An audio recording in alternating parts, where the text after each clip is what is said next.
Subscribe करें और bell दबाएं ताकि कोई खबर रह न जाए।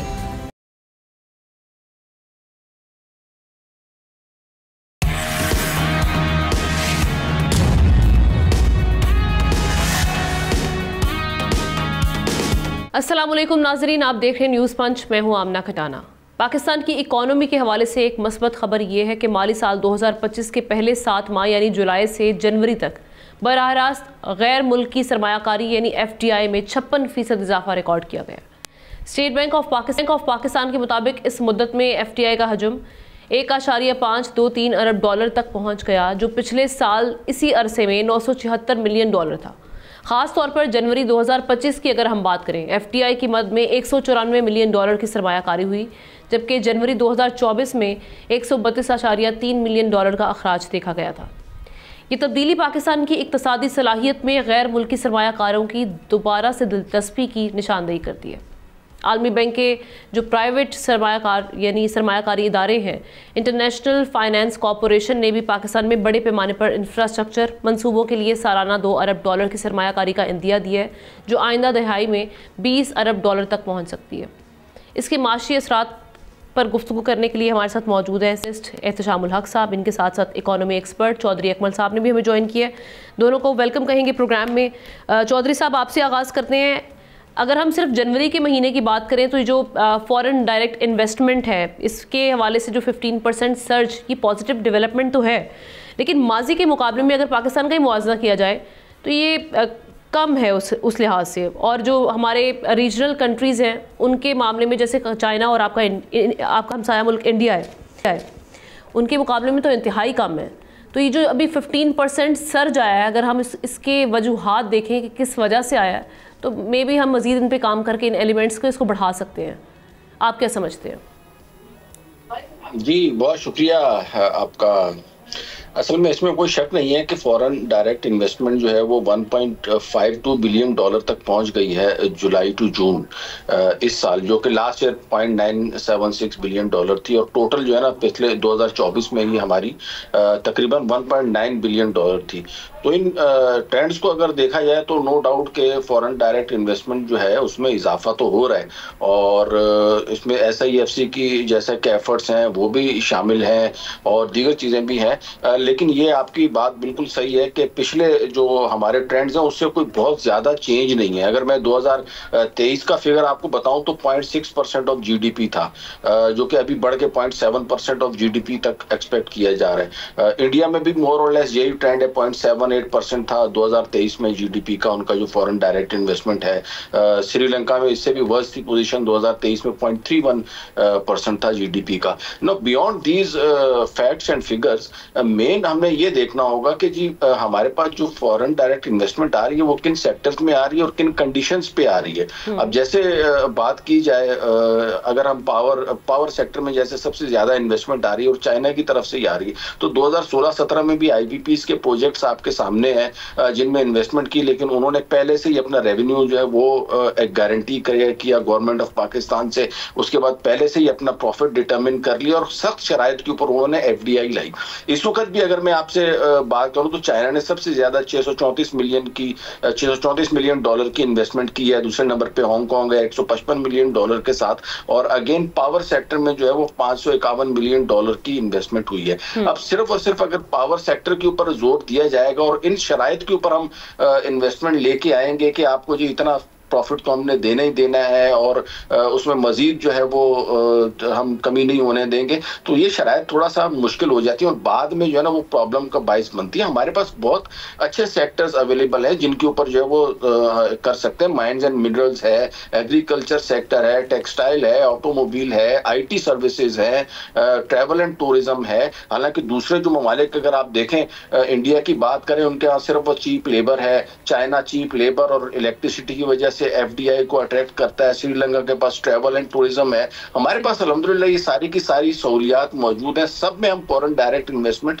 ला सकते हैं। और इस फॉरेन डायरेक्ट इन्वेस्टमेंट को इस तरफ जो है वो हमें डायरेक्ट करना चाहिए, रादर देन कि उसको फोकस करें सिर्फ और सिर्फ पावर सेक्टर की तरफ या जो फाइनेंशियल सेक्टर है, मॉनेटरी सेक्टर जिसे हम कहते हैं कि स्टॉक एक्सचेंज में आ जाए, उसके ऊपर फोकस करें। तो इन सेक्टर्स के ऊपर ज्यादा हमें तवज्जो देनी चाहिए ताकि जो एफर्ट्स हैं वो रंग लाएं और एम्प्लॉयमेंट में भी इजाफा हो, क्योंकि बेसिक जो टारगेट यही है ना कि एम्प्लॉयमेंट में इजाफा होना चाहिए, टेक्नोलॉजी का ट्रांसफर होना चाहिए। अब यहाँ पे 3 ऑटोमोबाइल मैन्युफैक्चरर आपके सामने, उन्होंने सिर्फ यहाँ पे अपने मैन्युफैक्चरिंग के प्लांट नहीं लगाए, सिर्फ और सिर्फ असेंबलिंग वाले प्लांट लगाए हुए, तो they should transfer the technology. तो these are the conditions which should be considered by FDIs focused upon. ठीक है एहतशाम साहब, IFC इंटरनेशनल फाइनेंस कॉरपोरेशन जो हम देख रहे हैं वर्ल्ड बैंक का ही इदारा है, $2 बिलियन अगले 10 सालों तक वो इन्वेस्ट करने के लिए उन्होंने जो उनकी जानिब से कहा गया है। आपकी पावर सेक्टर में डेवलपमेंट, ये जो आपकी पोर्ट डेवलपमेंट है, एनर्जी सेक्टर के अलावा वाटर सेक्टर,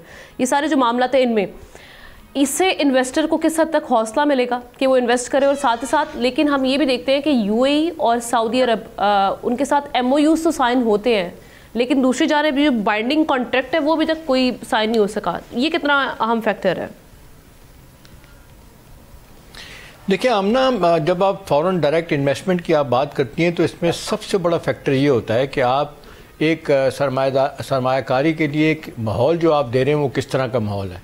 इस माहौल में सारी चीज़ें आ जाती हैं कि जी आप इंफ्रास्ट्रक्चर डेवलपमेंट के लिए जो चीज़ें ज़रूरत हैं इन्वेस्टर्स को वो दी जा रही हैं, ease of doing business, cost of doing business, repatriation of profit, ये सारी चीज़ें हैं। और सबसे अहम बात है जिसका जिक्र अभी कल मैं देख रहा था एक रिपोर्ट में हमारे वज़ीर ख़जाना कर रहे थे, उन्होंने कहा कि जी हमारे यहाँ जो इशूज़ हैं, एतमाद बहाल करना बड़ा ज़रूरी है फॉरेन इन्वेस्टर्स का पाकिस्तान पे। तो देखें ना, अब ये बहाली का अमल तो अब एक लिहाज से तो शुरू है। और जो आप IFC की बात कर रही हैं, वर्ल्ड बैंक, IBRD, देखें हम ना, ये एक बहुत बड़ा यार्डस्टिक है। जब वो लोग इन्वेस्टमेंट की बात करते हैं तो सारी दुनिया उनकी तरफ देखती है। IMF के प्रोग्राम में चले जाते हैं तो दुनिया देखती है कि नहीं भाई इनका फेलियर नहीं हो रहा, ये इकॉनमी चलने वाली है। तो ये एक बहुत बड़ा यार्डस्टिक है कि जब IFC आती है, एक अरसे के बाद IFC आई, मुझे याद है ये 90s में ना और 2000 के शुरू में ये था, बहुत बड़ा एक फैक्टर था। IFC जो है ना इंफ्रास्ट्रक्चर डेवलपमेंट के प्रोजेक्ट में सबसे आगे होता था।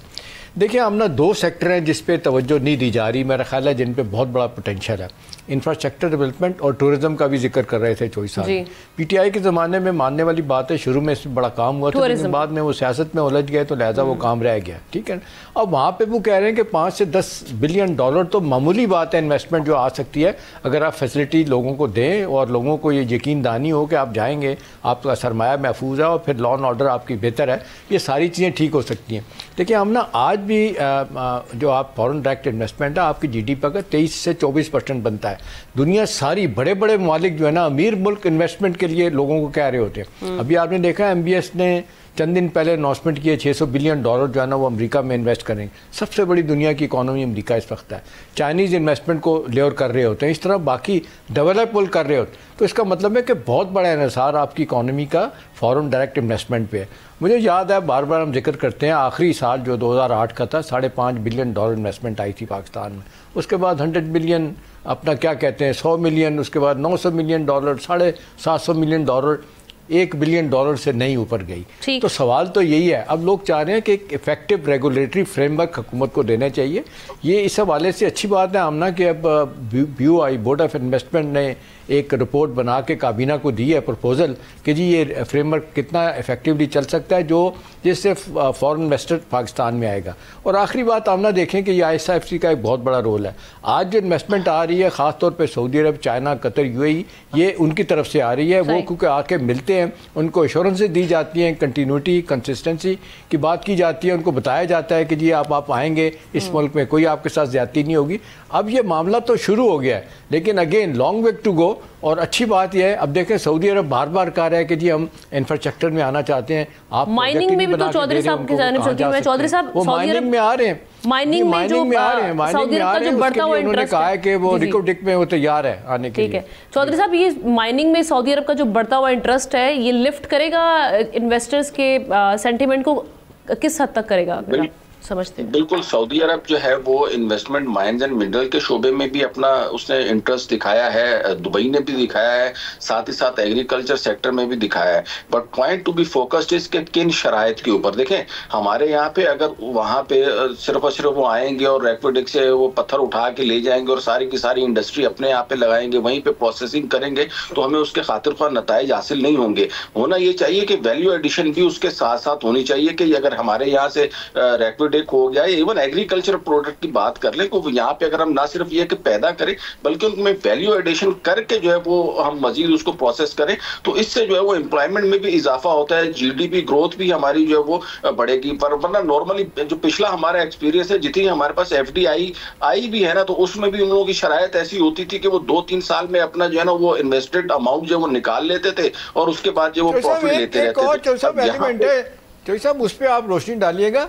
एक देखें, आमतौर पे कहा जाता है कि माशी और सियासी इस्तेकाम बड़ा ज़रूरी है पाकिस्तान के लिए। अभी आप देख लें कि सारी दुनिया की ओपोजिशन पार्टियां गवर्नमेंट ऑफ द डे के साथ बैठ के कुछ बड़े इश्यूज़ के ऊपर सियासत नहीं करती। हमारे यहाँ हर इशू पे सियासत की जाती है। कभी कहते हैं रेमिटेंसेस बंद कर दें, कभी कहते हैं जी उधर ना जाएं। आपको नहीं लगता कि इसके लिए भी एक पॉलिटिकल लेवल पे कंसेंसस होना चाहिए कि भाई ये मईशत के मामले में सियासत ना की जाए और दुनिया को एक बड़ा स्ट्रॉन्ग मैसेज आए कि जी यहाँ इस्तेकाम है, पैसा लेके आएंगे, कोई इशू नहीं होगा। क्या कहेंगे? देखें जी, बुनियादी जो वजह है ना हमारे यहाँ पे एफडीआई कम होने की या हमारे यहाँ इंटरनली लोकल इन्वेस्टमेंट भी कम होने की वजह सियासी अदम इस्तेकाम है।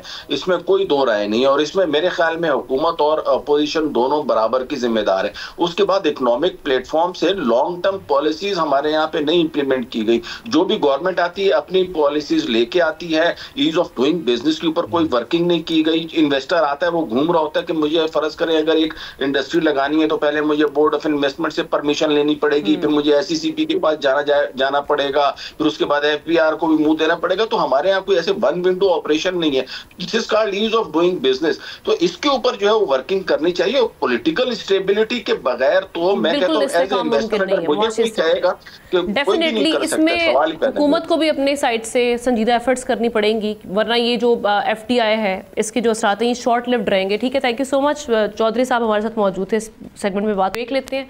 ब्रेक के बाद एक और हम स्टोरी उस पर डिस्कस करेंगे।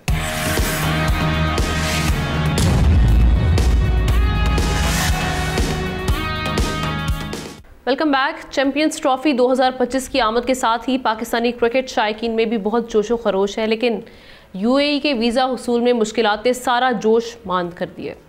पाकिस्तानी सफ़ीर ने इस मसले को संगीन और अहम करार देते हुए बताया कि वीज़ा मुस्तरद होने की बुनियादी वजूहात में डॉक्यूमेंट्स की तस्दीक में खामियां और बाज़ एप्लीकेंट्स का क्रिमिनल रिकॉर्ड इसमें शामिल है। यूएई अब आर्टिफिशियल इंटेलिजेंस के ज़रिए दस्तावेज़ात की तस्दीक कर रहा है, जिससे मामूली गलतियां भी वीज़ा मुस्तरद होने का सबब बन सकती हैं। यूएई में अब गैर हुनरमंद मजदूरों की तलब कम हो गई है, इसलिए पाकिस्तानियों को हुनरमंद शोबों जैसे IT, अकाउंटिंग, मेडिकल और दीगर में महारत हासिल करना ज़रूरी है। इन मसाइल के बावजूद यूएई से पाकिस्तान को भेजी जाने वाली तरसीलात ज़र यानी रेमिटेंसेस 53.9% इसमें इजाफा हुआ है, जो कि हम एक मस्बत पेशरफ्त के तौर पर इसको देख रहे हैं। इसी हवाले से बात करते हैं। एहतशामुल हक साहब के साथ हमें ज्वाइन किया अदनान पराचा ने, वाइस चेयरमैन ओवरसीज़ एम्प्लॉयमेंट है। Thank you so much sir for joining the show. सबसे पहले आप ही की जानिब आएंगे, इस वक्त क्या सिचुएशन है, क्योंकि ये कहा जा रहा है जो सफ़ीर की जानिब से कि हाईएस्ट लेवल पर इस मामले को रेज़ किया गया और बारहा रेज़ किया गया। तो अभी जो वीज़ा की एप्लीकेशंस हैं इसमें किस हद तक हम देख रहे हैं कि रिफ्यूज़ल आ रहा है अभी? जी बहुत शुक्रिया जी। देखें, जो हमारे विज़िट वीज़ास पे रिफ्यूज़ल आ रहा है वो तो तकरीबन नवंबर 2023 से स्टार्ट है।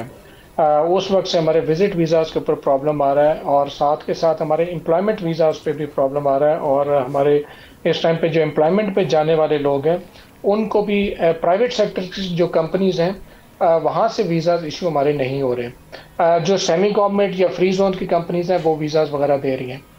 लेकिन साथ के साथ जो पहले जितनी आसानी पैदा की गई थी यूएई गवर्नमेंट की तरफ से कि यहाँ से कोई भी विजिट वीज़ा लेके बासानी 1 से 2 दिन के अंदर वहाँ पे यूएई जाते थे, अपनी मीटिंग्स भी करते थे और टूरिज़्म के लिए भी जाते थे, उसके अंदर पिछले गुज़िश्ता 1.5 साल में प्रॉब्लम आई हैं।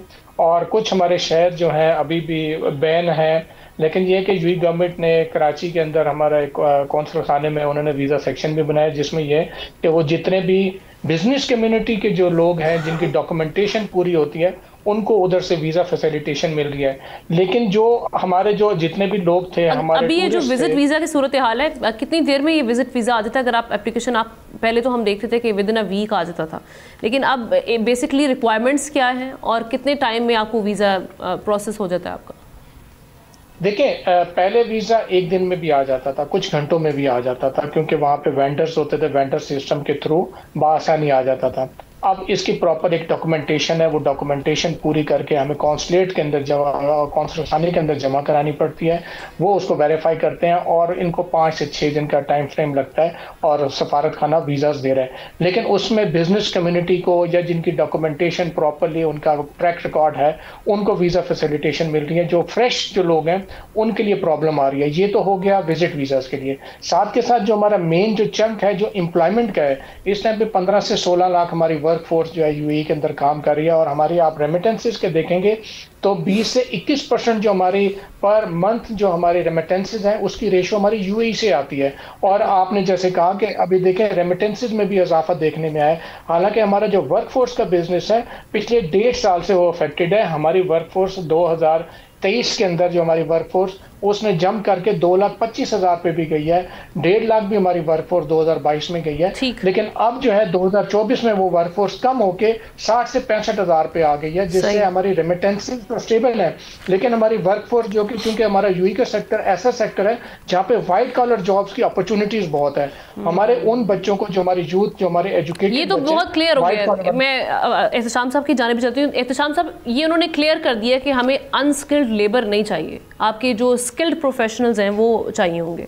फिर हमारी रेमिटेंसेस कितना इन्हिसार है यूएई पर, सऊदी अरब के बाद सेकंड लार्जेस्ट यहीं से हमें रेमिटेंसेस वसूल हो रही हैं। एक्सपोर्ट्स का इन्हिसार यहाँ पर है। कैसे इस मामले को बेहतर बनाया जाए? पाकिस्तानियों की मुश्किलात भी हैं और पाकिस्तान को खुद इस सिलसिले में क्या करना होगा?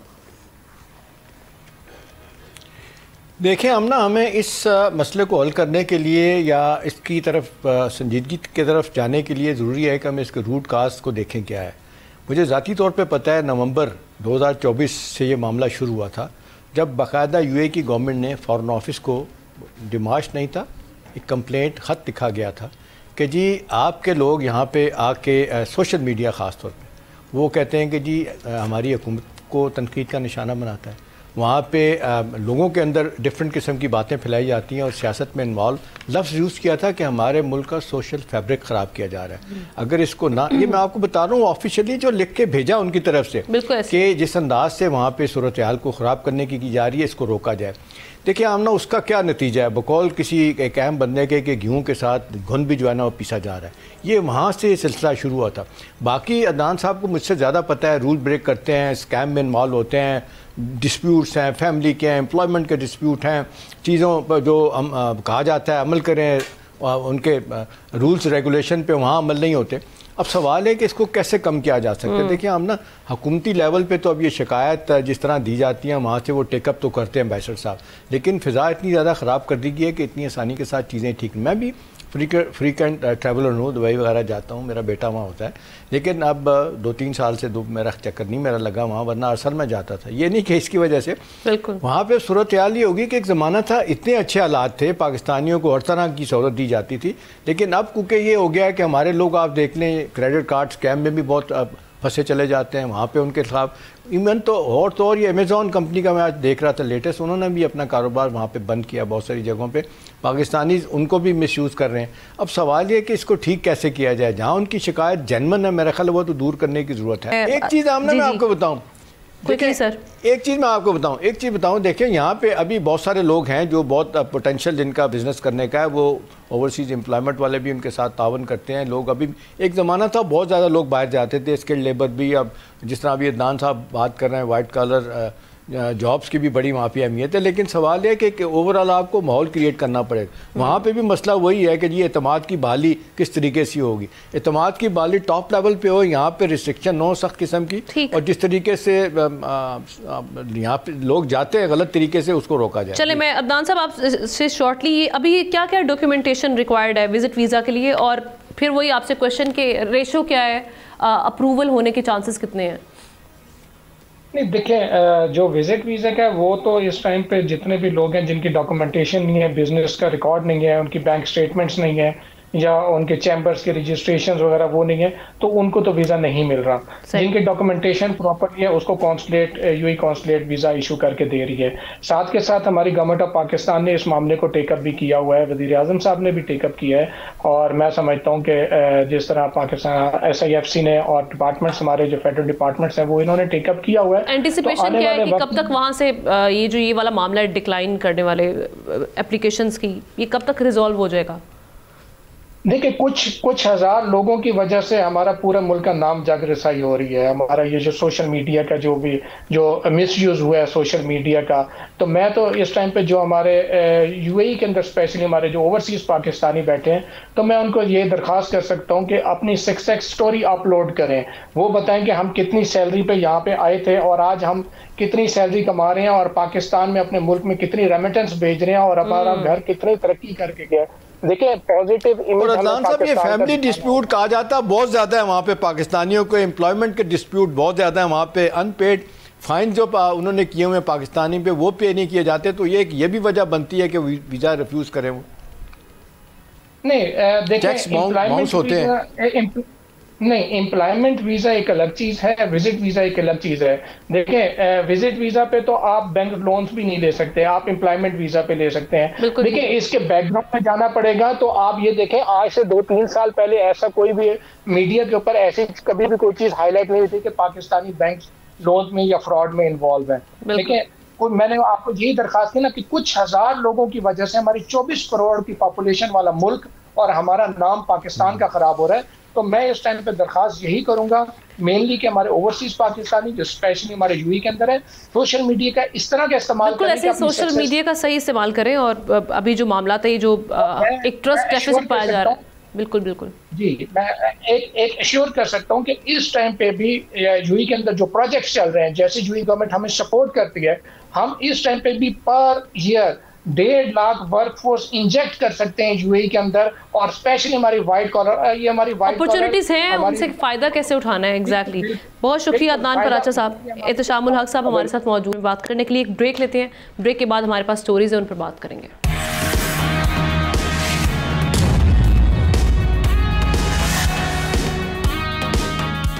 Welcome back. कराची में हैवी ट्रैफिक से जानलेवा हादसात का सिलसिला रुकने का नाम नहीं ले रहा। सिर्फ 2025 के इब्तदाई 2 महीनों में 123 अफराद ट्रैफिक हादसात में जान की बाजी हार चुके हैं। बफर जोन में पेश आने वाले ताज़ा तरीन हादसे में पानी का टैंकर 8 साला मासूम बच्चे की जान ले गया, जिसके बाद शहरी इंतजामिया और ट्रैफिक पुलिस की कारकर्दगी पर एक बार फिर सवालात उठ रहे हैं। इन हादसात और इसमें जानी नुकसान के खिलाफ जमात इस्लामी ने मुअस्सर आवाज़ उठाई है। कराची में 15 मकामात पर एहतजाज किया गया। मुकर्रीरीन ने हादसात में जाँ बहक अफराद के वरसा को 1 करोड़ रुपये ज़र तलाफ़ी अदा करने और ज़ख्मियों के इलाज का मुतालबा किया है। अब ये सारी सिचुएशन किस तरह से कंट्रोल की जाएगी, इसी पर बात करने के लिए जमात इस्लामी कराची के अमीर मुनम ज़फ़र साहब ने ज्वाइन किया। Thank you so much sir. ये अभी इस मामले पर हम देख रहे हैं कि जमात इस्लामी ने भी और इसके साथ साथ MQM ने भी काफ़ी आवाज़ बुलंद की है, लेकिन सिंध गवर्नमेंट ये क्लेम कर रही है कि वो इस सिलसिले में इकदाम कर रही है। और आज हम हालिया स्टेटमेंट उनका देख रहे हैं, आज का ही स्टेटमेंट शर्जील इनाम मेमन साहब का, वो कह रहे हैं कि अनफिट जो कमर्शियल गाड़ियां हैं उनके खिलाफ अब क्रैकडाउन शुरू होगा और उनको सर्टिफिकेट लेना पड़ेगा सिंध गवर्नमेंट से, पहले फिटनेस का सर्टिफिकेट लेना पड़ेगा। ये मामला, ये इकदाम अगर हो रहे हैं या अगर होने जा रहे हैं, इनसे आप इन हादसा को किस हद तक देख रहे हैं कि इनका तदारुक हो सकेगा? देखिए, अभी तक तो इकदाम शुरू हो जाना चाहिए थे। सिर्फ ऐलानात से कुछ नहीं होता। गाड़ियों की फ़िटनेस का सर्टिफिकेट असर नौ लिया जाए या फिर हम मुख्तलिफ़ जो कवानीन हैं इसके, चाहे वो रोड सेफ्टी कवानीन हो या फिर मोटर व्हीकल कवानीन हो, ये सारे कवानीन तो पहले से ही मौजूद हैं ना। और पीपल्स पार्टी की हुकूमत भी मौजूद है 17 साल से। तो ऐसा क्यों नहीं है कि इन कवानीन पर अमल दरामद करवाया जाए। और ये कवानीन वही हैं जिसका हम भी मुतालबा कर रहे हैं कि इन कवानीन पे अमल दरामद होगा तो उसके नतीजे में जो रेकलेस ड्राइविंग है, जो गाड़ियों की ओवरलोडिंग है, जो गाड़ियों की ओवरटेकिंग है, जो सिग्नल तोड़ना है, जो लाइन बनाई गई है हैवी ट्रैफिक के लिए उसको तोड़ना है। इन सारी चीज़ों का तदारुक हो सकता है। इसी तरह जो ड्राइवर कम उम्र ड्राइवर गाड़ी चला रहे हैं, उनके पास लाइसेंस नहीं है, उनके पास शनाख्ती कार्ड मौजूद नहीं है, लाइसेंस नहीं है, गाड़ियों का कागजात मौजूद नहीं है, या फिर गाड़ियों की फ़िटनेस का मामला है, अगर आप कवानीन पर अमल दरामद करवाएं, और ये कवानीन पर अमल दरामद करवाना हुकूमत की ज़िम्मेदारी है। हम इसी जानिब मुतवज्जे करने के लिए तो हमने एहतजाज मुनक्किद किया कि हम हुकूमत को ये बावर कराएं। हुकूमत की जो हम देख रहे हैं कि जो जिम्मेदारियाँ हैं, क्या उनका इसमें ये प्रायोरिटीज़ में ये जिम्मेदारी अदा करने नहीं है? क्योंकि हम देख रहे हैं हर रोज़ कोई ना कोई जान जो है। देखिए जी, यही बात है, बुनियादी बात ये है कि बैड गवर्नेंस है। जी जी, बैड गवर्नेंस है।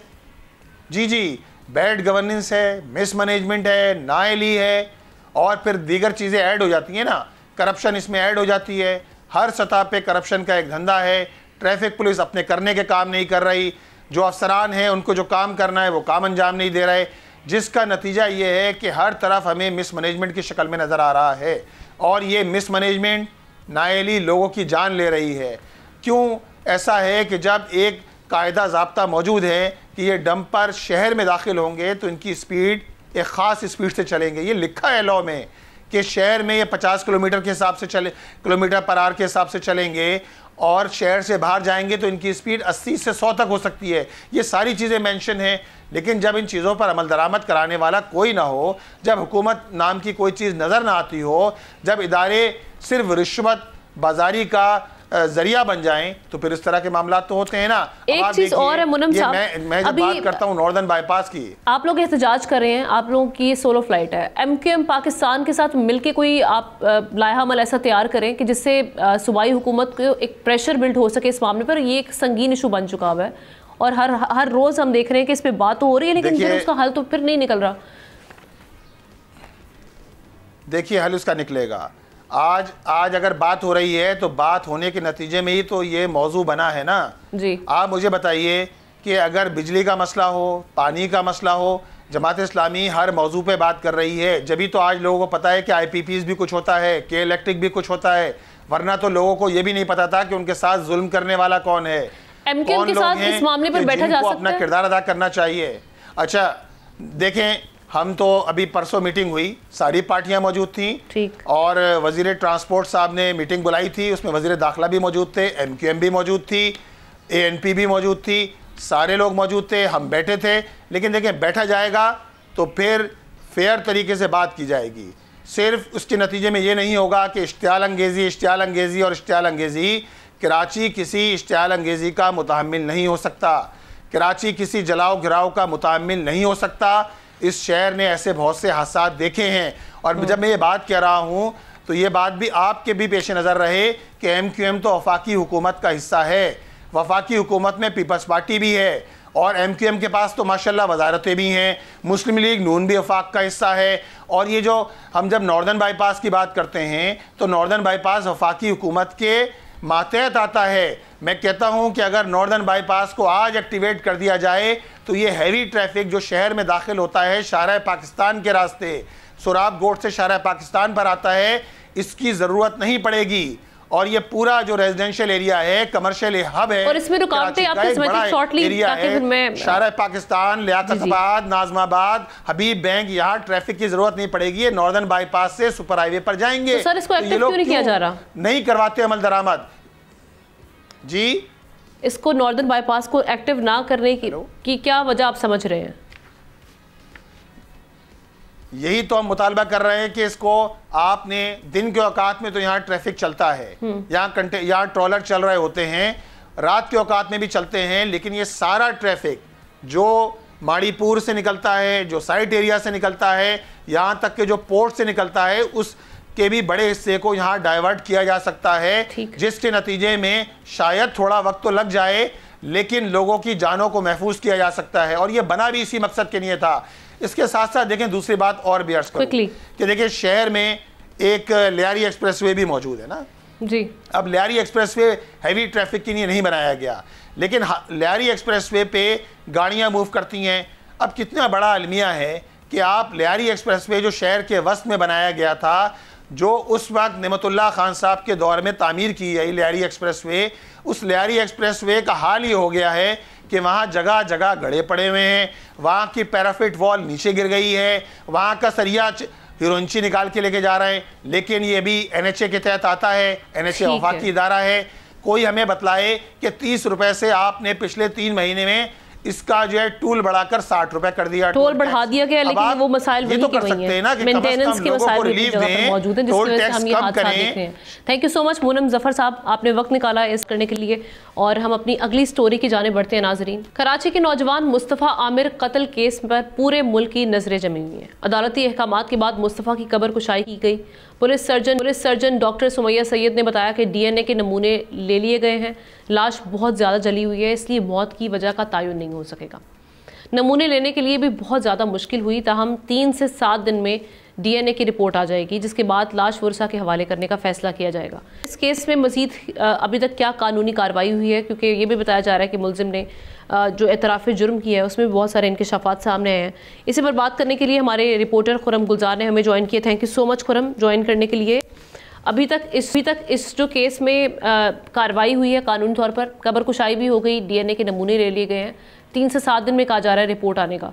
मजीद अभी कानूनी तौर पर आप क्या देख रहे हैं, इसको किस तरह से आगे बढ़ते हुए देख रहे हैं इस केस को? इसमें 2 खवातीन का भी जिक्र आ रहा है, मार्शा और एंजेलिना, इन खवातीन के किरदार के हवाले से भी बताइएगा। देखिए, मार्शा और एंजेलिना की आप बात करते हैं तो ये दोनों दोस्त हैं, जबकि और भी इसमें लड़कियां हैं, लेकिन अभी फिलहाल ये 2 नाम सामने आए। मार्शा जो कि अमेरिका चली गई।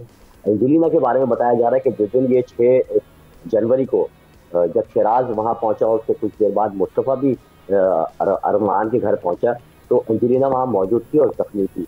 तो झगड़े की वजह थी क्योंकि जो जनवरी थी, इन्होंने न्यू ईयर पार्टी रखी थी, वहाँ इनका किसी बात पर सलामी हुई थी, जिससे एंजेलिना को 6 तारीख को अरमान ने तशद्दुद किया था। जख्मी थी, वहाँ से फौरन उसको वहाँ से रवाना कर दिया गया। शिराज भी जो कि दूसरा मुलजिम, और दोनों मुलजिम अभी इस वक्त रिमांड पे पुलिस के हिरासत में, जैसे इन्वेस्टिगेशन भी की जा रही है। इन्होंने इस बात का इंकशाफ किया कि जब मुस्तफ़ा घर आया तो उन्होंने के दरमियान अरकमान की और उसकी सब सलामी हुई। एक रॉड थी, फोल्डिंग रॉड, उससे मुस्तफ़ा को तशद्दुद का निशाना बनाया गया, हाथों पैरों सर पे जख्म दिए गए, जिससे वो जख्मी हुआ, नींद बेहोश हुआ।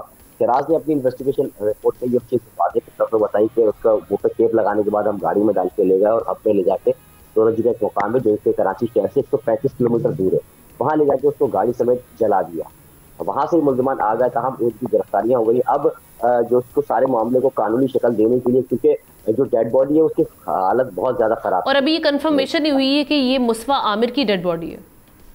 जी, ये कंफर्मेशन नहीं हुई है, लेकिन सिर्फ इस बात को सामने रखा जा रहा है क्योंकि शहराज ने अपनी इन्वेस्टिगेशन रिपोर्ट में तमाम चीजें बता दी हैं कि हम लेके गए और वहीं जाके जलाया। अभी तक शहराज के कहने के मुताबिक तो ये मुस्तफ़ा की डेड बॉडी सामने आ रही है, लेकिन आज जो कब्र कुशाई की गई उसमें भी डॉक्टर सुमैया वहाँ मौजूद थी और एक फॉरेंसिक एक्सपर्ट जिनको खास कर बुलाया गया था, उनका नाम है रुकना।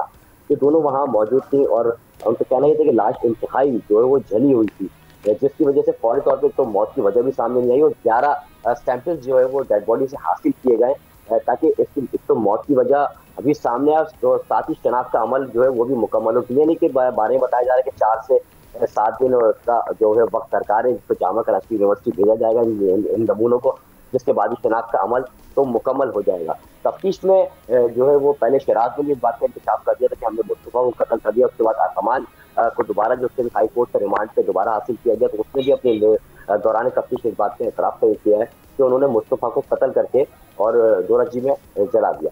और उस खातून को जिस खातून के हवाले से अब जो एंजेलिना नामी एक नया कैरेक्टर इस सारे केस में सामने आया, उसके हवाले से कहा जा रहा है कि उस पर भी तशद्दुद किया गया था, ऐसी खबरें भी हम सुन रहे हैं।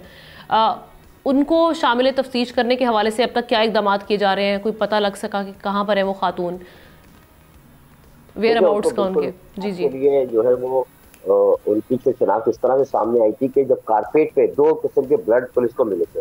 एक ब्लड जो है वो मुस्तफ़ा का था, जो कि उनकी वालदा से मैच कर गया, जिससे ये पता चल कन्फर्म हो गया कि अरकमान के घर के कारपेट पे जो ब्लड मौजूद था वो मुस्तफ़ा का था, क्योंकि वो उनकी वालदा से मैच कर गया। दूसरा जो ब्लड सैंपल हासिल किया गया था उसके बारे में भी शनाख्त सामने आई कि वो एंजेलिना का है। शनाख्त तो कन्फर्म पुलिस ने कर दी है, लेकिन नाम असल नाम जो है वो एंजेलिना स्थान नहीं है। जो लड़की है उनके बारे में बताया जा रहा है। शराज का भी ये कहने का उसका नाम कुछ और है, हम सिर्फ पुकारते थे एंजेलिना के नाम से। तहम जो इन्वेस्टिगेशन टीम है उन्होंने भी उस लड़की की तलाश जो है वो शुरू कर दी, अभी तक पुलिस को वो लड़की तक पुलिस नहीं पहुंच सकी है, तो इसलिए मजीद चीजें वहाँ नहीं, इसमें वाज़ेह नहीं हुई है। अच्छा, इसमें आम बात ये रही कि जब 6 जनवरी को मुस्तफ़ा लापता होता है, 7:30 बजे मिसिंग होता है, वालिदा कहती है कि 1 घंटे बाद मोबाइल फोन बंद हो जाता है।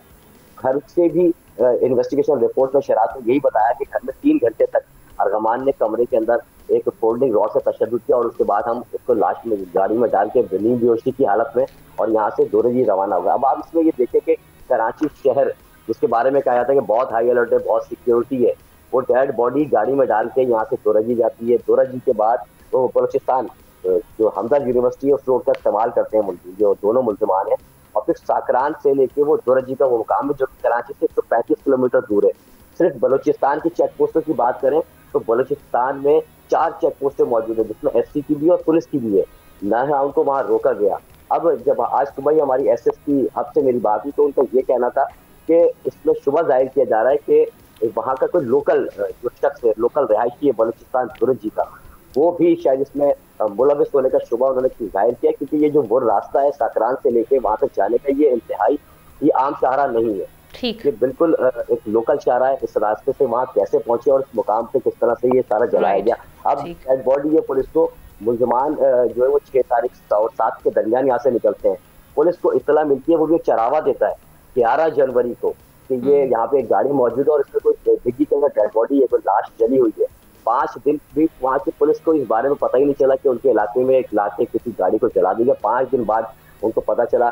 इसके ऊपर वहाँ के जो महकमा दाखिला बलूचिस्तान है उन्होंने भी एक्शन लिया है, 5 रुकनी कमेटी भी बना दी गई है। ठीक है, 5 रुकनी कमेटी भी बना दी गई है। आप नज़र रखिएगा खुरम इस केस पर, हम फर्दर भी अपने प्रोग्राम्स में इस हवाले से बात, और जिस तरह से हम ये मामला देख रहे हैं, अब तेज़ी से तफ्तीश तो बढ़ रही है, लेकिन जिस वक्त हम देख रहे थे कि 1 महीना वो वालिदा अपने बेटे की तलाश में रहीं और उसके इतना बड़ा गैप आ जाना, अब मुलजिम ने एतराफ़ जुर्म तो कर लिया है, लेकिन अब इसमें अनफोल्ड जो हो रहा है तो नए से नए किरदार भी सामने आ रहे हैं। देखना ये है कि किस तरह से ये केस अब आगे बढ़ेगा और इसमें इंसाफ की उम्मीद हमें किस हद तक रखनी चाहिए, ये हमने सोचना, ये एक सवालिया निशान भी है। इसके साथ ही प्रोग्राम का वक्त ख़त्म हुआ चाहता है। आपसे इंशाल्लाह अगले हफ्ते मुलाकात करते हैं। अल्लाह हाफ़िज़।